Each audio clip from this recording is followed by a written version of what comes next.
Pemirsa, banjir merendam ratusan rumah warga di permukiman padat Kampung Melayu, Jakarta Timur. Warga terpaksa beraktivitas di ketinggian air mencapai 1 meter.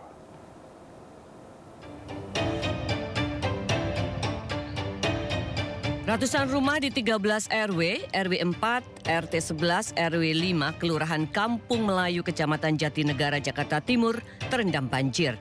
Ketinggian air yang mencapai 1 meter terjadi sejak pagi tadi akibat meluapnya Kali Ciliwung. Menurut warga, banjir terjadi karena air kiriman dari Katulampa Bogor serta pintu air Depok. Hujan sih, cuma ada informasi dari Depok tinggi gitu. Tinggi ya Bang. Bang, ini kan sodetan, udah bangun sodetan, ada gunanya nggak sih Bang? Ya sodetan sih fungsinya ya biasa aja sih. Kalau Meski mengganggu aktivitas, warga memilih bertahan di lantai 2 rumah mereka dan tidak mengungsi ke tempat yang lebih aman.